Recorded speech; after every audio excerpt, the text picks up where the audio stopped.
salut vous! Bienvenue dans cette nouvelle vidéo. Alors oui, je vous montre un nouveau copain, rien à voir avec cette vidéo, mais voilà, il y a Meta B version 45 cm et version 20 cm à côté. Ce sera pour une prochaine vidéo, je voulais juste vous les montrer comme ça. Cette vidéo, elle me tient extrêmement à cœur. Je vais vous parler de la trottinette freestyle. Voilà. La trottinette qui est aujourd'hui omniprésente dans la rue, dans notre vie pour les personnes qui l'utilisent bien évidemment, et qui a une histoire, cette trottinette, et notamment la trottinette pas que freestyle. Bon, je vais aborder un petit peu différents aspects de ce moyen de locomotion, de ce divertissement, de ce loisir, ou de cette passion, ça peut aussi être une passion. Et un sport aujourd'hui, bien évidemment, un sport extrême, selon les niveaux bien évidemment. Voilà. Et pour ma part, la trottinette je l'utilise depuis le collège, réellement, depuis les années 2000, dès l'apparition donc de la trottinette miniature, la trottinette street, la trottinette la trottinette urbaine, voilà, c'est le mot que je cherchais. Et c'est donc le thème qu'on va aborder dans cette vidéo, donc à travers son histoire. J'ai vécu un petit peu les débuts, du moins dans mon département, dans mon coin de 77.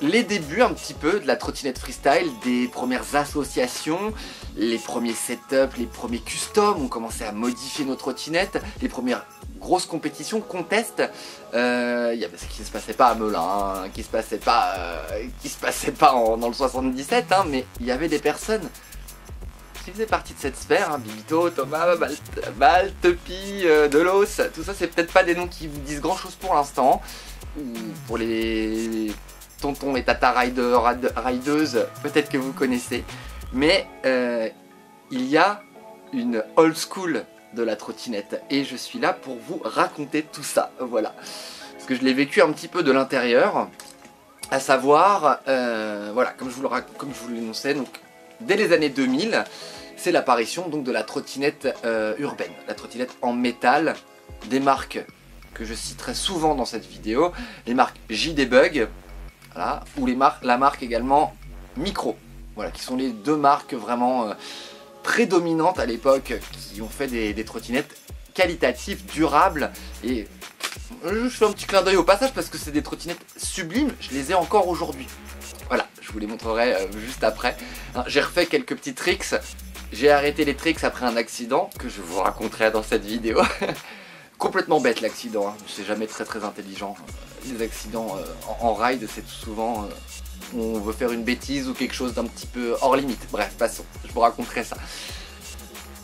Mais au début donc des années 2000, sont apparues ces marques de trottinettes et des trottinettes urbaines. Donc des trottinettes en métal carbone, carbone aluminium, avec des roues en gomme.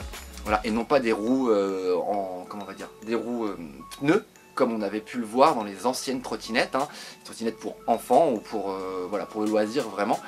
C'était aussi l'époque des premières trottinettes à moteur, trottinettes thermiques qui bourrinaient mais à fond, ça partait à toute balle, c'était génial. Cette époque de la naissance de tout ça, j'ai une nostalgie, un superbe souvenir de ça, c'était exquis. Le skateboard, le BMX. J'ai pratiqué également le skateboard, je continue. C'est une autre histoire, une autre vidéo. Continuons avec la trottinette. Dès lors, donc moi je vous disais, j'allais au collège en trottinette avec précisément une JD Bug MS130B. La MS130B, c'était une version avec des petites suspensions complètement visuelles et absolument pas fonctionnelles, les suspensions sur cette trottinette, mais qui ont... Dès que j'ai commencé à faire quelques sauts, tricks et sauts de trottoir, les suspensions ont vite dégagé. Voilà, elles ont explosé complètement. J'ai dû même les réparer avec de simples tiges filetées qui au fil des rides se sont pliées. C'était les débuts de mes bricolages aussi, j'avais une douzaine d'années, 12-13 ans, 14 ans à tout casser.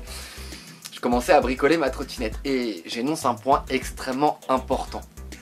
Aujourd'hui, j'y viendrai plus tard, au nouveau setup, aux nouvelles trottinettes qu'on peut voir aujourd'hui, qu'on peut acheter, se procurer dans le commerce assez facilement, différents prix, différentes gammes.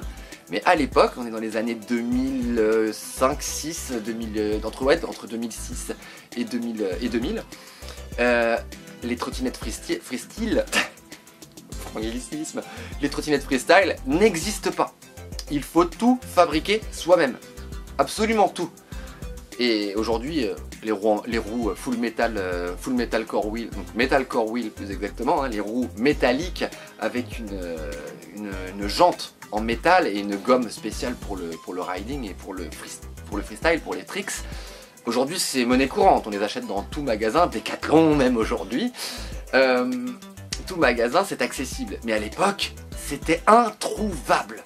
Et il fallait aller se tourner vers les boutiques de rollers professionnels qui, eux, avaient des roues qui, des fois, correspondaient à la taille de nos trottinettes. C'était le parcours du combattant, de la combattante. C'était une époque différente, vraiment, vraiment. Hein, les premiers, comme il y a eu les premiers skateboards, hein, Venice Beach, tout ça, hein, superbe film sur le sujet. Il mériterait d'y avoir un film sur l'histoire de la trottinette, vraiment. C'est passionnant et génial. Et c'est pour l'instant qu'un tout petit bout que je vous raconte. Donc nous modifions donc nous-mêmes nos trottinettes, donc avec des renforts en aluminium, hein, là, alors, ouais, précisément ce genre de choses.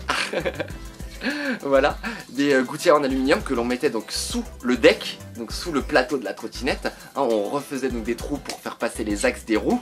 On faisait tenir solidement cette barre par visserie ou par rivet, donc à la base du deck, pour pouvoir renforcer notre deck et pour pouvoir aussi faire donc des slides beaucoup plus nets, beaucoup plus efficaces, et surtout éviter de casser notre deck, parce que c'était encore malgré tout très solide, hein, chez Micro ou chez JDBug, mais malgré tout on arrivait tellement en brutalisant, et puis des fois des modèles qui étaient pas forcément essentiels au niveau de la résistance au poids et tout ça, et à la friction et au coup, on arrivait très facilement à casser nos decks et nos fourches. Bon, je vous racontais la fourche, hein, qui a cassé moi dès le début de mes figures. Je l'ai vite remplacée par une fourche basique, simple, droite, pour éviter tout problème de cassure justement, et éviter tout... voilà, c'était juste de la décoration, ces fausses suspensions là. Donc voilà, je suis passé sur un modèle plus simple et beaucoup plus efficace et renforcé, que je vais vous présenter tout de suite. Mais encore une fois, c'était à nous de faire tout ça. Voilà. Et il y avait toute une communauté donc de Trotty Riders, vraiment une communauté naissante sur internet. Il n'y avait pas encore tout le YouTube game et tout le ride game, si je puis dire, qu'il y a aujourd'hui, toute la reconnaissance de cette discipline. On était boudés, vraiment, au niveau des skateparks, etc. C'était la trottinette, il y avait une espèce de guéguerre. Il y a toujours un peu une guéguerre entre les différentes pratiques, des fois, selon les skateparks, selon les attitudes, selon les ambiances. Mais bon, c'est quand même rentré dans les mœurs aujourd'hui, la trottinette. Voilà, il y a les skateurs, les furistes, il y en a peut-être certains qui grincent. Moi, on m'a grincé dessus plusieurs fois, hein. J'étais à l'association de skateboard de ma ville et j'étais la seule qui faisait du skateboard, de la trottinette, du BMX, bref, passons, hein, Rafa Rocket quoi. Ah là là, cette époque géniale. Et comment dire, je poursuis donc. On avait accès donc à très peu de choses sur internet, quelques vidéos mises déjà sur Dailymotion, YouTube, et des blogs, à l'époque beaucoup de blogs, et un site internet et un forum, Trotty Rider. Nostalgie de citer cette référence, trottyrider.fr, ah là là, où on recensait tout, comment modifier sa trottinette, les spots de ride sur Paris et alentour et dans la France entière. On discutait entre nous de sessions de rassemblement, de contests, de compétitions, et beaucoup aussi autour de Montreux. Montreux qui était la première compétition européenne, si je ne m'abuse, de trottinettes. Montreux, donc le festival de Montreux qui avait lieu une fois par an, où mes collègues riders de l'époque montaient chaque année pour aller faire le contest justement. Donc voilà, hein, donc je cite, soit dit en passant dans cette vidéo, Delos, hein, le maître, le webmaster que j'ai rencontré une fois ou deux pendant des sessions de ride au skatepark de Melun. Ah, ça m'émeut que de parler de tout ça. Donc merci Delos pour tout ce que tu as pu faire pour cette communauté. C'était vraiment c'était une superbe époque et de superbes souvenirs, donc merci.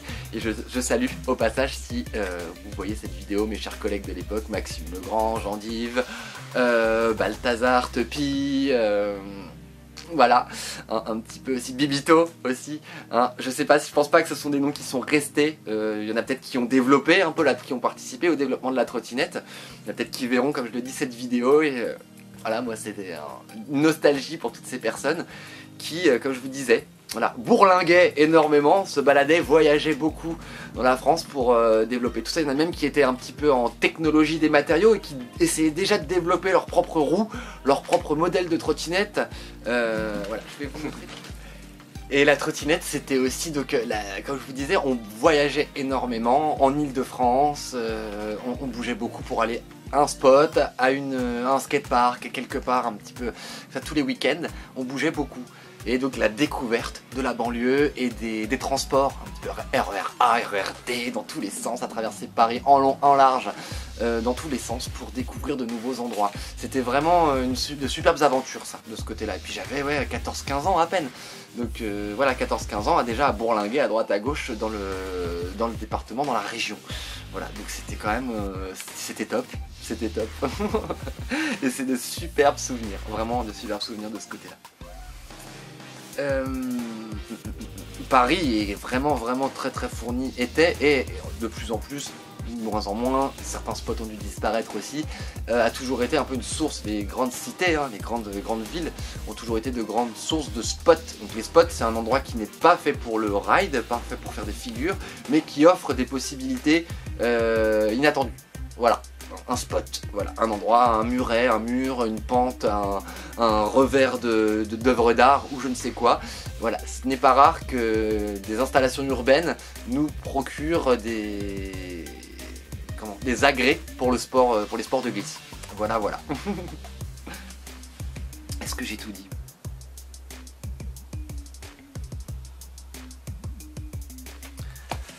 Et donc je sais bien qu'aujourd'hui la trottinette a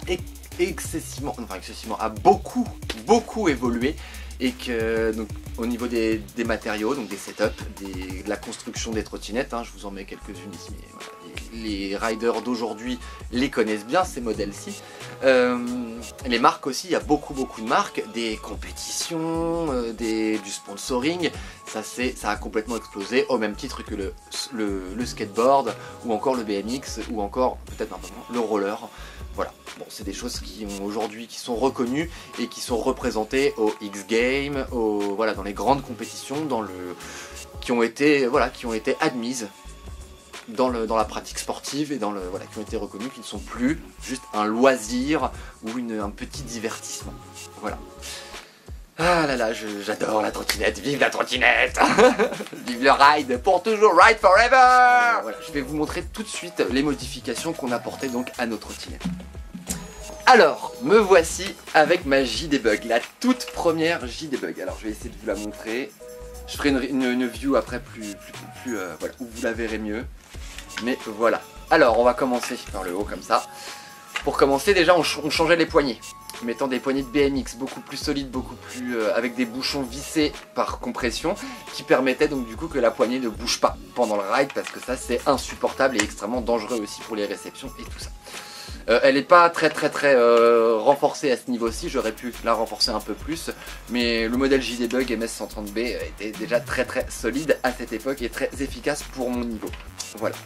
J'avais fait un petit custom rigolo, vous voyez, hein, skate shop, skatepark, hein, tout ce qui traîne de tous les contests de l'époque et tout ça, et des magasins de skateboard et autres de glisse que je fréquentais.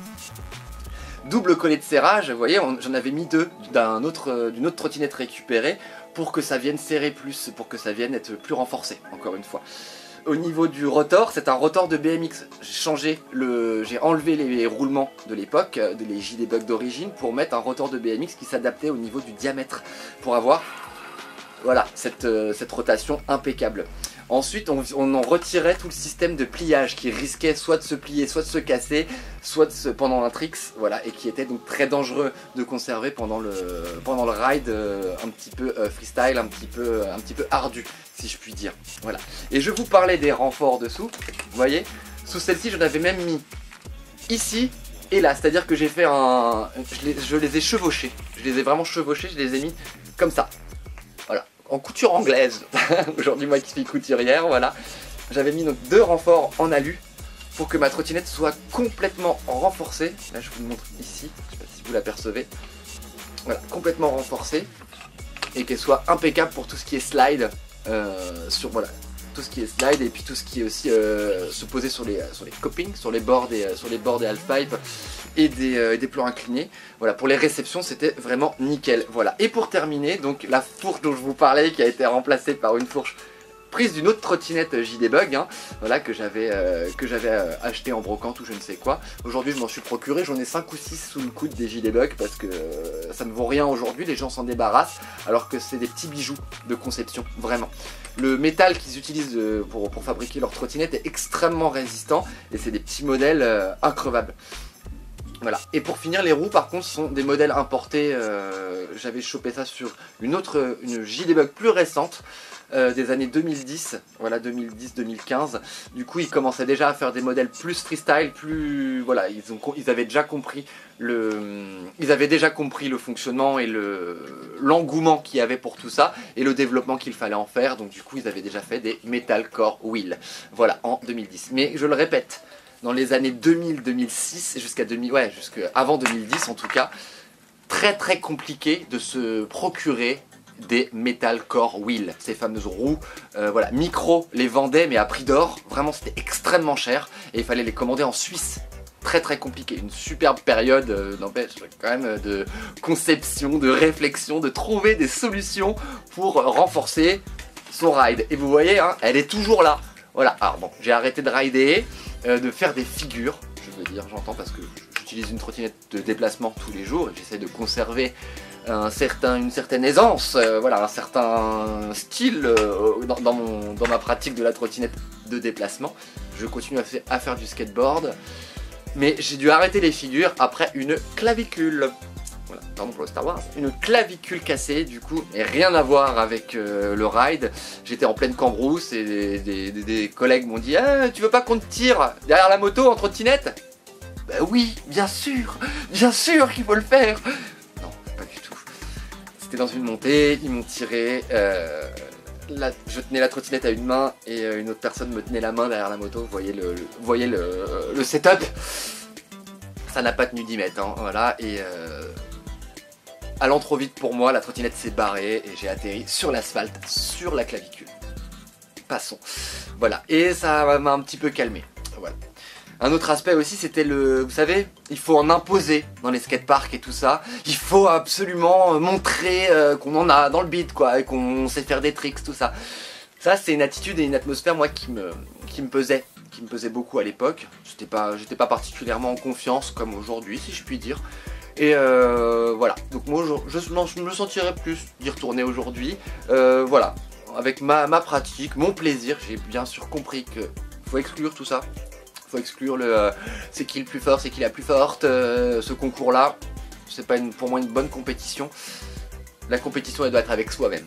Voilà, un petit laïus sur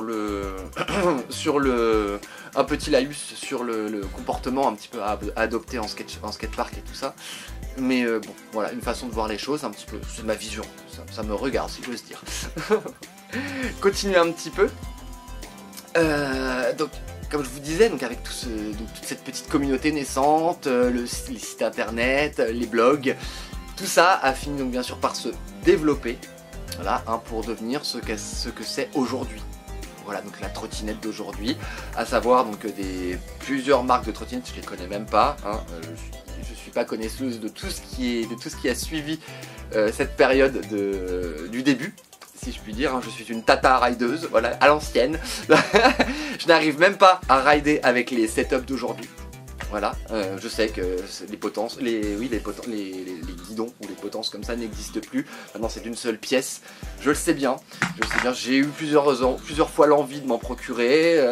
Voilà, ne serait-ce que pour avoir un modèle un petit peu plus récent. Je vous cache pas que je n'arrive pas. J'ai beaucoup de mal à rider avec les modèles actuels à cause de la lourdeur. Hein, les modèles JDBug, une légèreté à toute épreuve. Vraiment, elle est extrêmement légère et voilà, comme je vous dis, une nostalgie de ride avec, légère et solide. Voilà, je l'ai jamais cassée celle-ci. Hein, et elle date, c'est la première que j'ai eu, le deck, c'est le tout premier que j'ai eu. Hein, donc les années vraiment 2000. voilà, année 2000. Voilà, donc il est toujours là. Donc moi je trouve ça incroyable. Elle en a encaissé, hein. Double whip au bol de la muette. Voilà, donc double tail whip. Je l'ai rentré qu'une seule fois dans ma vie. Voilà, au bol de la muette. Hein, donc c'est un super grand, un bol très très profond qui permet un décollage imminent. Je l'ai rentré qu'une seule fois dans ma vie. J'ai fait un petit retour là, je vous le mets en petite vidéo, où je vous mettrai peut-être à la fin aussi.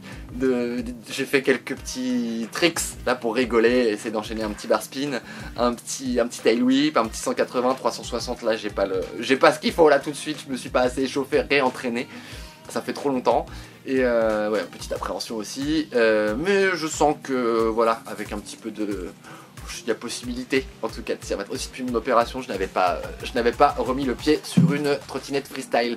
Depuis mon opération de la poitrine, soit dit en passant, qui peut justement modifier un peu le centre d'équilibre, tout ça. Et en fait, ben, je m'y suis adapté. Voilà un petit peu mon récapitulatif sur la trottinette. Moi, c'est un moyen de locomotion que j'adore, vraiment, que j'adore particulièrement. Je voulais vous parler aussi d'un petit truc rigolo qu'on avait mis au point avec l'un de mes meilleurs amis, Tom, voilà, Tia, que vous voyez dans mes vidéos, la forge du sanglier pourpre, hein, vous le retrouverez dans cette vidéo qui est présente sur ma chaîne, où je parle donc de son activité actuelle, donc il est forgeron maintenant, voilà, mais à l'époque on faisait de la trottinette ensemble et on avait inventé un jeu. Des heures de rigolade, vraiment. On avait inventé le trottinette ball. Alors c'est pas simplement on est en trottinette avec une balle. Ce serait un petit peu trop facile, même si c'était déjà une belle prouesse en soi. On était en trottinette avec une balle et une raquette. Le trottinette ball. Des heures de rigolade, d'amusement et de trolls, c'est pas des trolls mais de blagues, ouais, qu'est-ce qu'on a pu rigoler là-dessus en s'amusant avec ce jeu. On va inventer une ligue de trottinette ball. Ce serait très... Bref, souvenir, gros souvenir. Bisous mon tia. Ah là là. Voilà, comme il y a les tontons riders, les tontons surfeurs, les tontons riders niveau skate, et ben voilà, moi je suis une tata rideuse niveau trottinette. Voilà. Voilà un petit peu l'histoire. Je peux vous dire également un petit souvenir qui me revient comme ça, au festival de Montreux dont je vous parlais tout à l'heure, ce contest de Montreux, je veux dire, il y a un Anglais, un Américain, un certain Terry, non je ne sais plus le nom, qui a entré le premier backflip en trottinette là-bas, l'un des premiers backflips en trottinette, du moins celui qui avait été recensé, parce que filmé, hein, c'est pas comme aujourd'hui où tout est filmé, il y a preuve à l'appui. Voilà, à l'époque c'était pas tout le temps le cas. Et là, le dit champion avait replaqué un fameux backflip au contest de Montreux. C'était une première à l'époque, encore une fois, hein, c'était les tout débuts. Casey Corning aussi, en Amérique, qui lui avait le record de tail whip en flat. Incroyable, il est arrivé à faire 1, 2, 3, 4, 5, 4 whips ou 5 whips en flat. Donc avec un seul bunny up, hein, avec une seule impulsion, il arrivait à rentrer, ça se trouve ça a déjà été fait et refait entre temps. Mais moi voilà, c'était des choses qui me restent aussi. Je vous mets aussi une petite compile à la fin de quelques vidéos de l'époque que j'ai encore sur un disque dur, en archive, voilà, des fameuses personnes que je salue au passage, hein, qui se reconnaîtront peut-être, hein, voilà. Et j'espère qu'il n'y aura pas de souci de droit à l'image. Bon, les vidéos sont de telle qualité qu'il est très difficile de remettre des identités de toute façon sur les personnes, et ce sera en tout petit, voilà. Mais je vous laisse avec un petit aperçu un petit peu de ride et puis un petit peu de vidéo de l'époque, voilà. J'espère que cette vidéo sur la trottinette vous a plu. Moi c'est un bonheur que de vous avoir raconté tout ça, vraiment, d'avoir partagé tout ça. Je replonge en adolescence, vraiment. Et ça fait toujours partie de moi, et ça fera toujours partie de moi, hein. Ride forever. Je serai une rideuse pour toujours. Vraiment, un superbe souvenir, voilà. N'hésitez pas à liker cette vidéo, à commenter, mettre vos commentaires, vieux rider, jeune rideuse, vieille rideuse, ancienne, nouvelle école, old school, new school. Allez-y, commentez cette vidéo, discutons de tout ça ensemble, il y aura sans doute peut-être d'autres épisodes. Je sais qu'il y a Scoot to Street, hein, qui parle beaucoup de trottinette. Je ne sais pas s'il est au fait de toute cette histoire-là, à quel moment il a commencé tout ça. Je ne connais pas, voilà, comme je vous disais, toutes les figures d'aujourd'hui, les visages, je veux dire, d'aujourd'hui. Je ne connais pas non plus tous les tricks qui peuvent exister en trottinette. Hein. Je suis une vieille de la vieille là-dessus. Voilà, les choses allant très très vite aussi de nos jours. Les choses se modifient très vite, évoluent très vite. Voilà, bon bah j'ai un petit peu, voilà, c'était, il fut un temps. D'ailleurs, hein, on verra que pendant la séance de ride, je suis complètement rincé et que c'est plus de mon âge ces conneries. Non, je ride toujours, mais pour mon plaisir, du carving, prendre des belles courbes, un petit gap ou un petit saut de temps en temps pour se faire plaisir, pour se rappeler les souvenirs. Ça s'arrête là. Voilà. C'était Tata Rafa, la suite au prochain numéro, à moi les studios. Voilà, merci d'avoir regardé cette vidéo. Bye.